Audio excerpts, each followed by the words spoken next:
S&J Company Limited. This is a budgeting question. This is video tutorial 2 of 2 with regard to this question.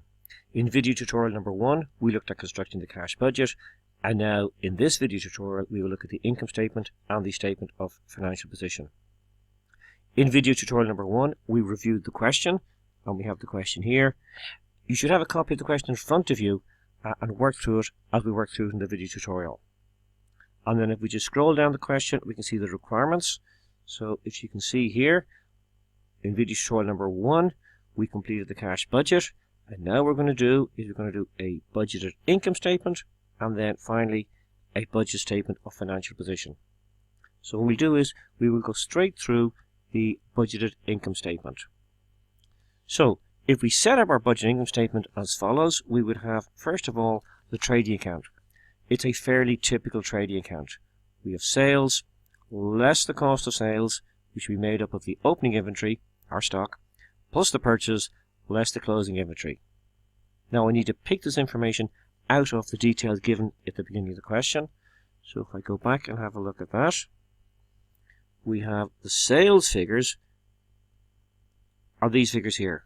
So it's the sales for the 6 months ending the 31st of December. So I'm going to add all these together. The purchases will be these 6 figures here, and the inventory at the 31st of December will be given to us there in note number 10, 40,000. So it's that figure there. Opening inventory, well, it's a startup business. They're actually starting on the 1st of July, so there will be no opening inventory. So what we do is we go back and we pop this information in here. So I'll bring the sales over to here, and if you're to add up those 6 figures, they should come to 290,000. Remember, as you're working through this, you can pause and rewind it at any time. As I mentioned, the opening inventory is 0. If you add up those 6 purchases figures, they come to 270,000. And then that information given at the end, note number 10, is the closing inventory, which is 40,000. So it's less the closing inventory.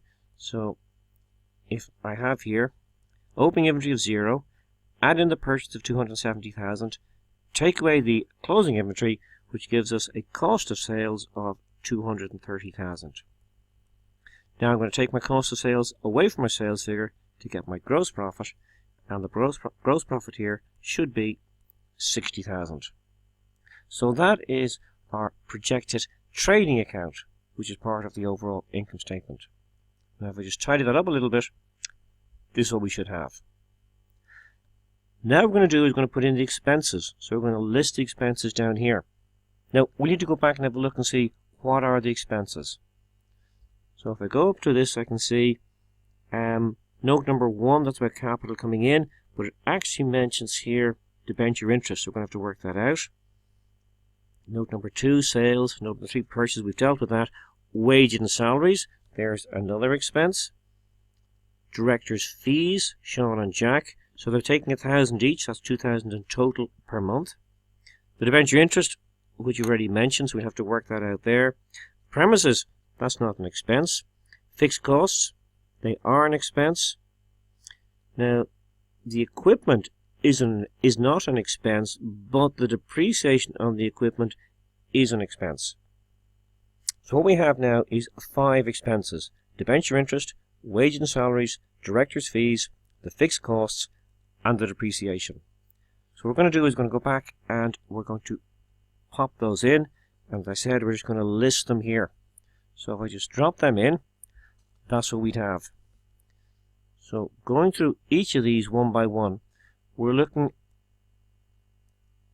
for all the expenses for the 6-month period ending 31st of December. So we just do a quick calculation here on the debenture interest. The debenture interest is based on a debenture of 50,000. The debenture interest itself is at 12%, which gives us 6,000. Now that's 6,000 per annum. So I'm looking for a period of 6 months. So I'll multiply that by 6/12, or I'll divide it by 2, get half of it. Either way, I end up with a debenture interest figure of 3,000. The wages and salaries, Well, they come out at $17.50 per month for 6 months. So that is $10,500. The director's fees, $2,000 per month for the 6 months. So 6 2s are 12. That's 12,000 there. Fixed costs. Okay, now they're just a little bit trickier. So what we have with the fixed costs is we have $1,500 per month for 4 months. And then that increases to $1,800 for 2 months. Now, it's not all paid, but it doesn't matter. The expenses incurred, so it has to be included. So if you add that up, you have 1,500 by 4, which is 6,000, and 1,800 by 2, which is 3,600, which gives us a total here of 9,600. And then finally the depreciation. Well, what I might just do is I might just clear away the ink here and go through the workings under depreciation. So we'll just pop back to the question and have a quick look at this. So what we have here is equipment. The equipment is purchased for $30,000 and it's going to be depreciated at 20% per annum. Now remember, we're only doing the accounts for half a year. So if I go and have a look at that, so I'll take that up here. So the depreciation is €30,000 worth of equipment at 20%, which is 6,000. Now what we want to get is half a year, so I can multiply that by 6/12 or divide it by 2, whichever way you prefer. But that comes up at a total of 3,000. So the depreciation charge for the 6 months ending 31st of December is 3,000. So there are all the expenses I mentioned. So if I add those together and bring the total out, they come to a total of 38,100. So now what I have is, I have my gross profit, 60,000, less my expenses, 38,100, gives me a projected or budgeted net profit figure of 21,900. Now what I do is I'll just tidy it up a little bit and we have it there.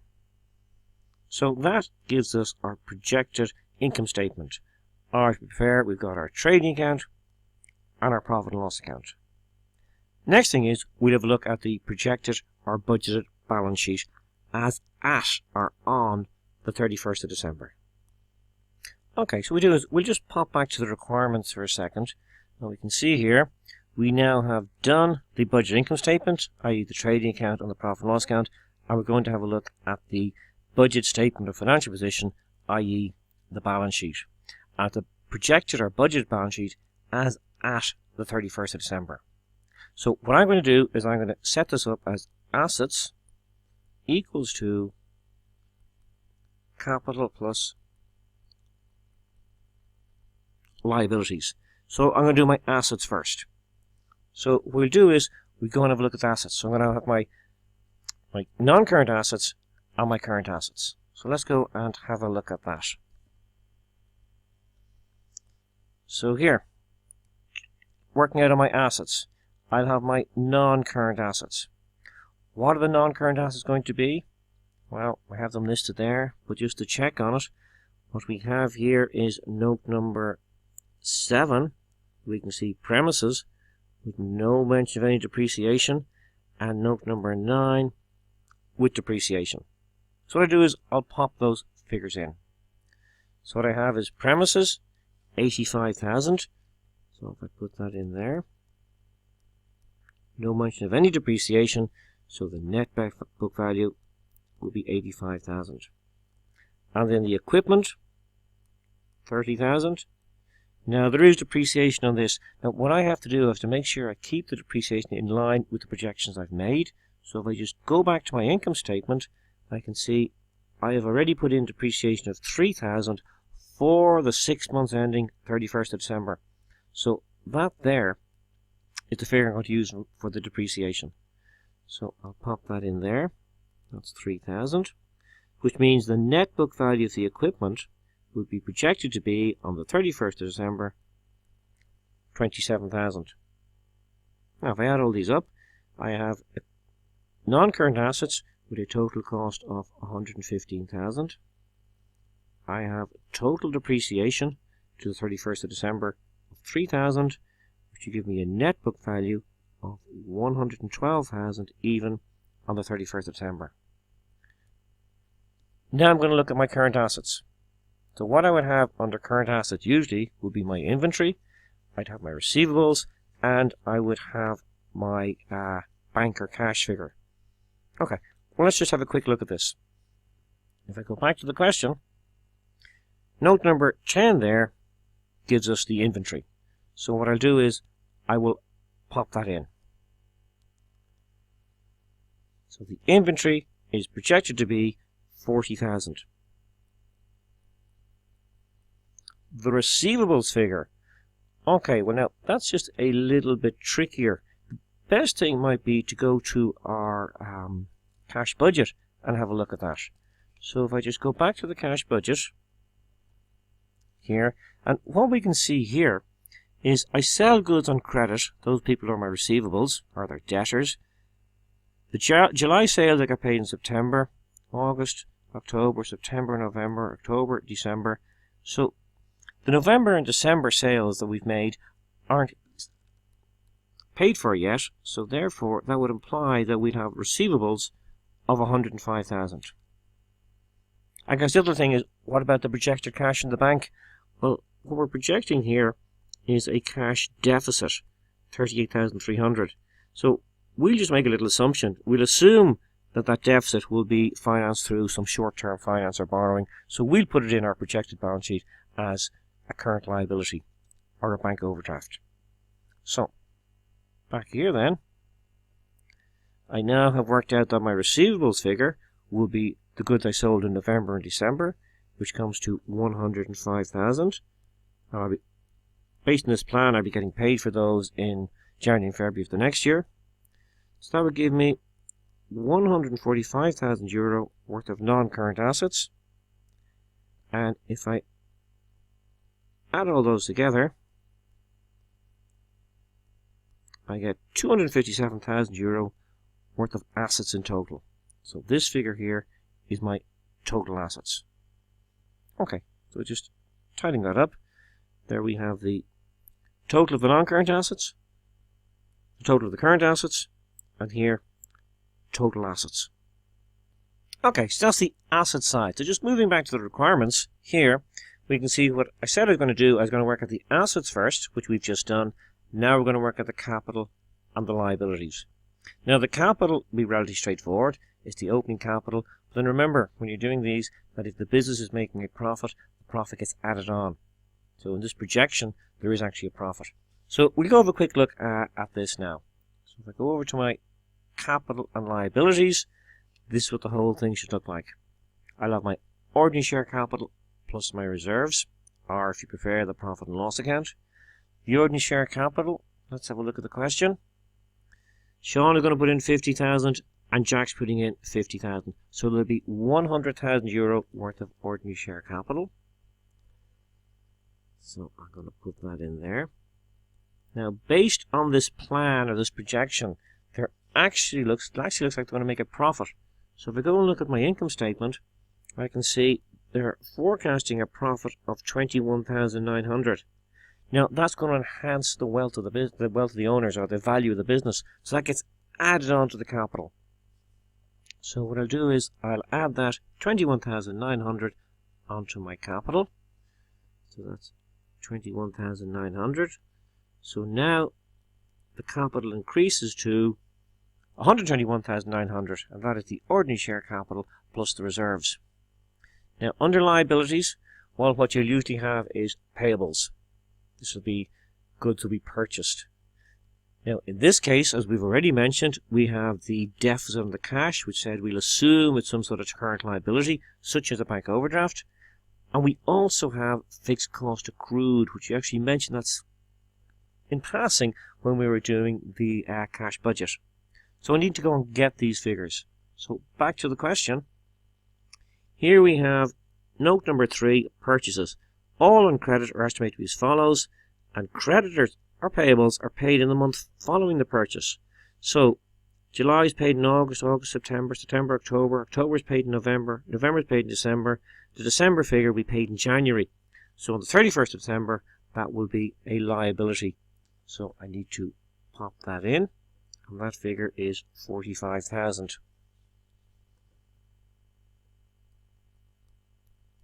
There we go. The bank overdraft. Let's just go back to the cash budget. Beg your pardon. Let's go back to the cash budget. My mistake. Here we have this figure here, 38,300. So that is a cash deficit. So we're assuming it's going to be financed through some sort of current liability, and we're just going to call it for this question here a bank overdraft. So 38,300. I'll put that in there. And then the fixed cost accrued, well, we'll go back to the question and we have a look at that.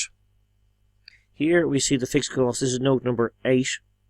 Fixed costs are estimated to be 1,500 per month for the first 4 months and then increase by 20%. So they go up to 1,800 and they're payable 1 month in arrears. So the fixed cost for December will be 1,800, but they're not paid. They're not paid until January. So that goes in as well. So I'll put that in there as 1,800.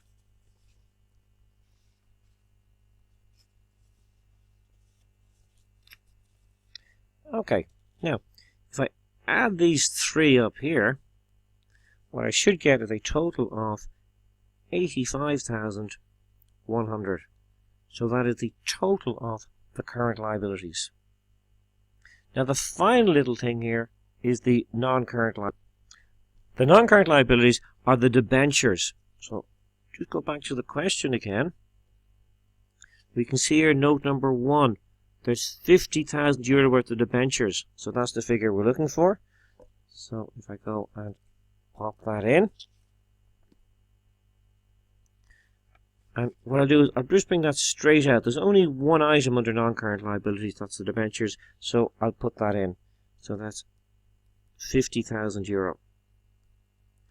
Now, if I add all this up, we have 0, 0, 9 and 1 is 10, 0, carry 1, 6 and 1 is 7,